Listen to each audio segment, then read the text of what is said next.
اس لیے گئے ہیں کہ انسانیت کے معیار بڑھائیں، کو بڑھائیں، لیکن ان میں حسد بڑھتا جاتا تھا، وہ تقاضے جو شیطان ان سے کرتا جاتا تھا وہ اس کو پورا کرتے جاتے تھے۔ ہم تھے کلمہ پڑھنے والے جو اس بات نہیں سمجھے کہ رسول کا جنایت ہے یا حکومت نہیں ہے۔ یہی بات حکومت کا امتحان لیا، کہا یہی جاتا ہے کہ اللہ نے حسین کا امتحان لیا۔ حسین کا امتحان کہے کے لیے اللہ لے گا؟ اس لیے کہ آدم محمد کو اللہ کے آزمائے ہوئے تھے، آدم نور میں آزمایا تھا، جبھی تو ان کو ولایت دی تھی، جبھی تو امامت دی تھی۔ حسین کا امتحان نہیں تھا، حسین کے ذریعے امت کا امتحان تھا۔ آج تک امت کا امتحان ہمیں حسین سے آج بھی امتحان ہو۔ کون ہے جو اس امتحان سے کامیاب ہو کر گزر جائے؟ ہر سال ہمیں حسین یہی سمجھا، بنیاد رکھ کر قتل آل محمد کی امت نے یہ بتایا کہ ہم نے ابھی یہ طے کر لیا ہے کہ ہم ان کا نام و نشان مٹا دیں، اور وہ متقی پرہیزگار بن گئے۔ ارے صاحب کیا غربت تھی، کھاتے کیا تھے، پہنتے کیا تھے، انہوں نے چھوڑا کیا؟ یعنی ایسا بھید بنایا کہ امت دھوکے میں آ جائے۔ امت دھوکے میں آتی گئی، آتی گئی، آتی گئی۔ آل محمد سمجھاتے رہے، علی سمجھاتے رہے، وہ حدیثیں یاد دلاتے رہے کہ رسول مرکز کو آل محمد کے آگے نہ چلنا، دیکھو آل محمد سے پوچھتے رہنا، دیکھو آل محمد کی بات پر اپنی بات کو اولا نہ کرنا۔ ایک طریقے سے نہیں سمجھایا، میں تمہیں دو قدم چیزیں چھوڑ رہا ہوں، ایک آل محمد ہے، اگر ان دونوں کا دامن تھامے رکھو گے تو کبھی گمراہ نہیں ہوگے۔ لیکن پہلی ہی منزل پر قرآن کافی کہہ کر یہ بتا دیا گیا کہ ہمیں گمراہ ہونے کا شوق ہے، ہونا چاہتے ہیں۔ قرآن کافی ہے کہ یہ قرآن، لیکن جب قرآن کی اور سیدہ بیوی نے دربار میں کھڑے ہو کر قرآن پڑھا اور آیتیں بتانا شروع کی کہ وراثت کی آیتیں تم نے پڑھی ہیں، تم کہہ رہے ہو کہ محمد کی بیٹی وارث نہیں ہو سکتی، تم یہ کہہ رہے ہو نبی کسی کا وارث ہوتا ہے نہ کسی کو وارث بناتا ہے۔ اور جب سیدہ بیوی نے قرآن کی آیتیں وراثت میں پڑھنا شروع کی تو پھر بات سمجھ میں آ گئی کہ ہاں وراثت کا ذکر قرآن میں ہے، بناتا ہے، لیکن اب غلطی ہو چکی تھی، صرف پر آ گئے تھے۔ دیکھیے پورا جو 1400 سال سے ہے یہ صرف پر چل رہا ہے، محمد چل رہا ہے۔ یہ تو مجبوری ہے کہ بن گئے کہ ان کی شہادت تو دنیا کا قبول کر لیا اور اسے ایسے دنیا میں پھیلایا، مسلمان مجبور ہو کر حسین کا نام لے قتل کر کے یہ حق نہیں ہے، پوری ہے۔ اس کے جب ایک اندھیری پہ آ رہی ہے، ایک اندھیری کا کہ ہم بھی حسین کو مانتے ہیں، ہم بھی یاد بناتے ہیں۔ نہیں، مسئلہ یہ نہیں ہے، ہم کو نہ سمجھائیے کہ رونے پیٹنے سے فائدہ نہیں ہے، حسین کا پیغام عام کیجیے، ہمیں رونے دیجیے، اگر پیغام عام کیجیے۔ اگر یہ کوئی کہے شام ناچار ہے، پریشان ہے،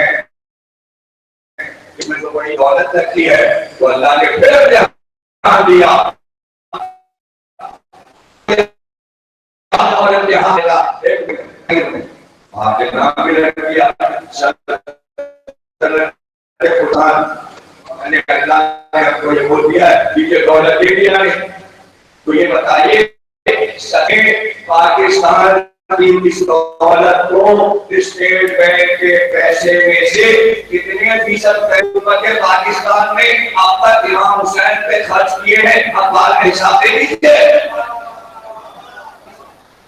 حساب دے دیجیے کہ 70 سال میں سالانہ ہم اتنا پیسہ تبلیغ حسینیت پہ خرچ کرتے ہیں۔ شروع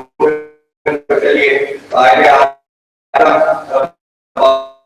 تھے، وہ سے مجلس کرتے نہیں بنے تھے،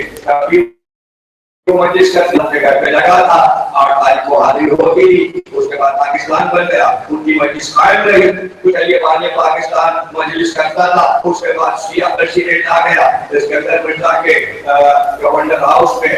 صدر کے محل میں مجلس ہوتی تھی، وہ خود کی مجلس میں شریک ہوتے تھے۔ پھر یہ کیا ہوا کہ رنگ بدلنے لگا، بدلتے بدلتے ایسے سڑے بنی امیہ کے جنہوں نے یہ طے کر دیا کہ 2 کام تو ہم محرم میں واجب سمجھ کر کریں گے، ایک تو ہم اسٹوڈنٹ کے امتحانات محرم میں رکھیں گے۔ 75 سال 70 سال میں دیکھیے محرم کبھی جنوری میں پڑتا ہے، کبھی دسمبر میں، کبھی ستمبر میں، کبھی اکتوبر میں، کبھی نومبر میں، لیکن یہ امتحان ہر مہینے میں انگریزی کے حساب سے ہو جاتے ہیں۔ یہ سمجھ نہیں آیا کہ محرم کسی بھی مہینے میں پڑے، بچوں کے پیپر ضرور ہو جاتے ہیں،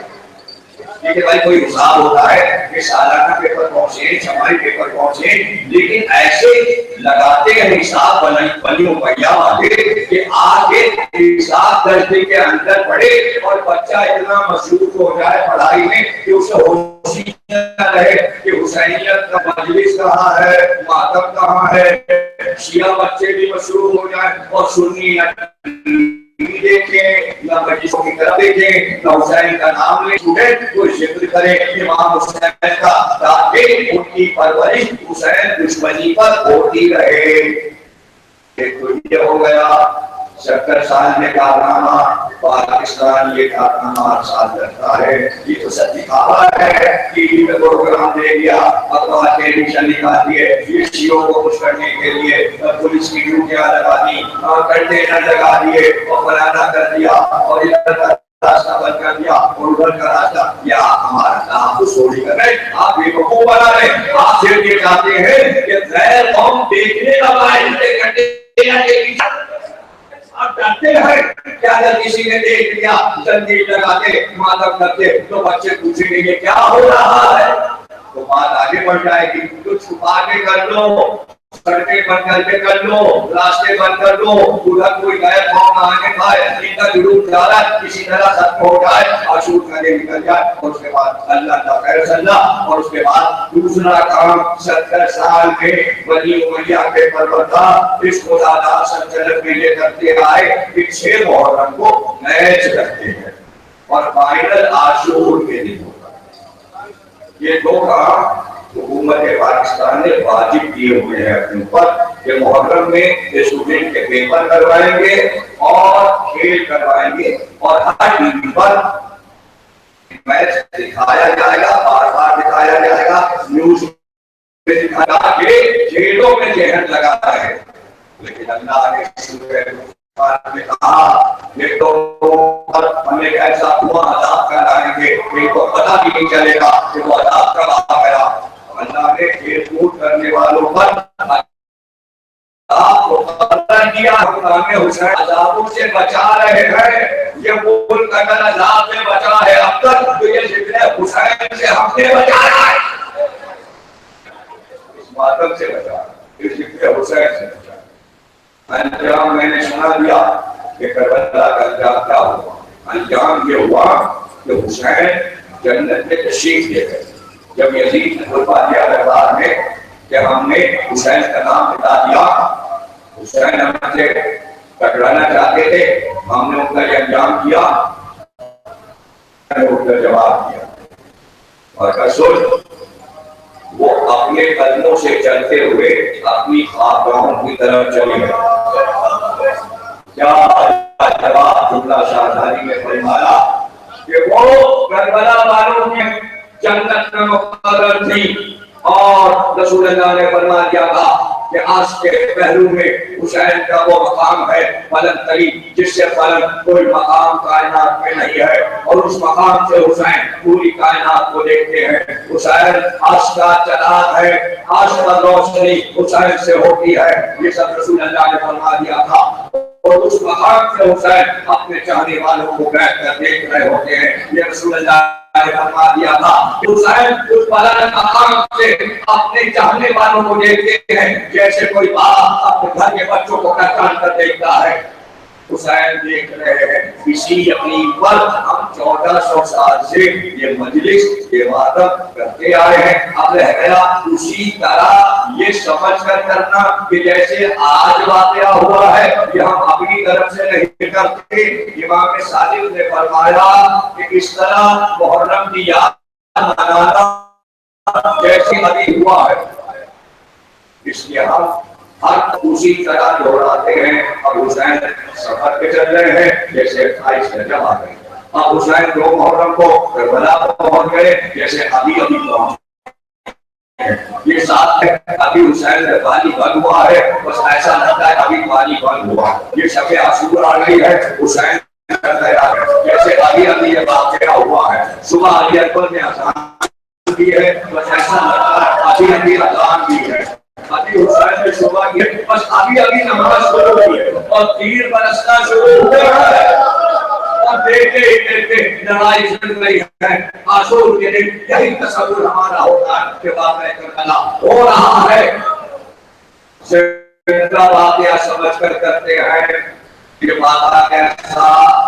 یہ پانی نہ پینا، کھانا نہ کھانا،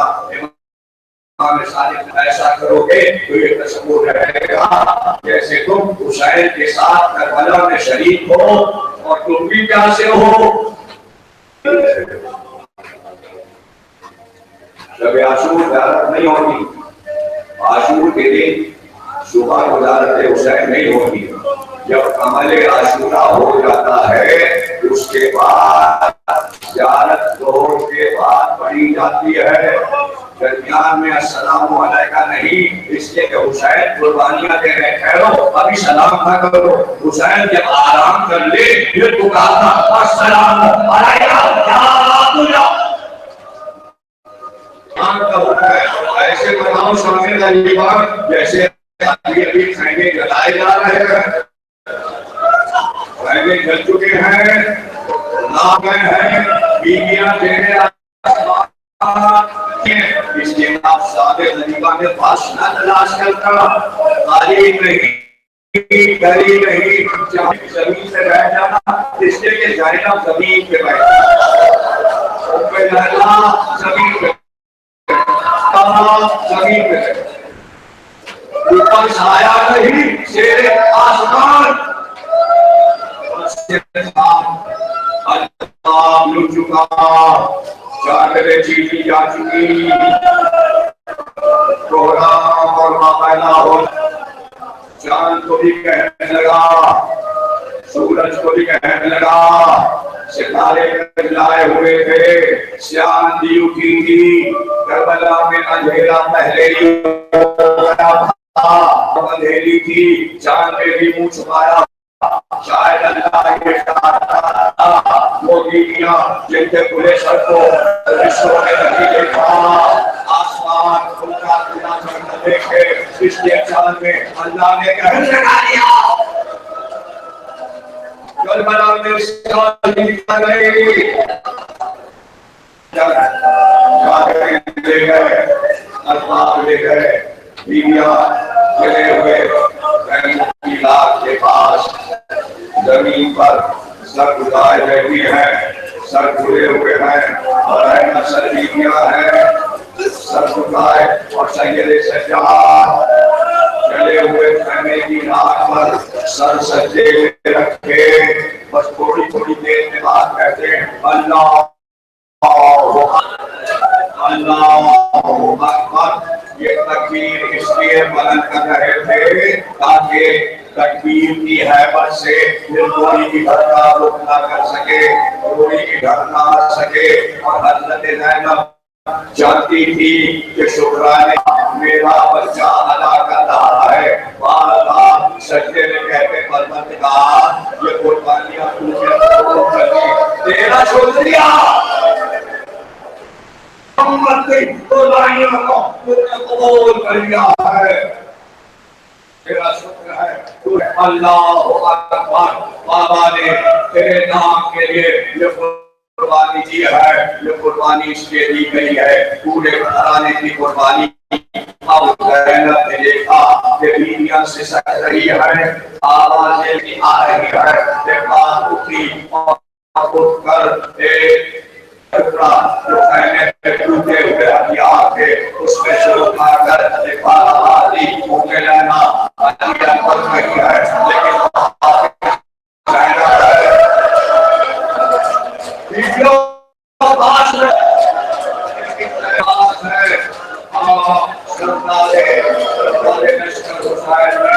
لیکن زینب ہے ہدایات کرنے لگی، چاروں طرف دیکھتی جاتی تھی کہ کوئی آگ نہیں رہا، ایسے اور آتا چلایا جو قریب آیا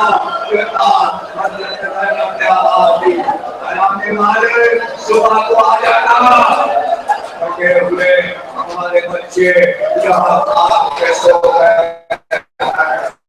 بیویاں اٹھی جاتی ہے، اس کے گھر کا مگر صاحب بولے پکانے ہوئے ابھی جب کروں گا آپ کے سامنے پیش کریں گے، ماتم ہوگا وہاں سنجید کا ماتم ہوگا، آپ اس میں بھی شریک ہوں، جلد رضا سنجید لگائیں گے، سلام آخر بھی ہوگا، گھبرائے گی زینب یہ دوحہ بھی ہوگا، شام غریبہ میں یہی ماتم یہی نبھے، یہاں الوداعی آخری مجلس، اب ہم کس کو غصہ دے رہے ہیں؟ ارے کیا ہمارا منہ ہے کہ ہم بیویوں سے یہ کہہ سکیں کہ تمہارے جبان مارے ہیں، تمہارے لاشیں سب کے سامنے لکھنے پڑے ہیں، بے کفن لاشیں سوال تھا کہ آگے بڑھتا آتا تھا، علی کی بہادر بیٹی نے آگے بڑھ کر نجم کے فرس میں ہاتھ ڈالا اور گھوڑے کی لگام کو پکڑ لیا، ارے علی کی بیٹی مرا کر رہی ہے اور تو بڑھتا آتا ہے، جیسے ہی لگام کو زینب نے پکڑا آگے سے چہرے سے لگام ہٹائی اور آواز دی زینب علی آیا ہے، تیرا بابا آیا ہے، زینب تو کہتا علی دوبارہ کرے گا تو گھوڑے کی لگام کو تھک دیا، اب آتا کے سینے میں زینب نے کہا آتا ہے جب آواز کے قانون کاٹے گئے جب پتھر کی گردن پر یہ لگا بابا آپ کہاں تھے جب بھیا کا بھیا کا ناشا روڈ سے سکور سے آکاش رہا تھا، بابا ماتا ماتا اللہ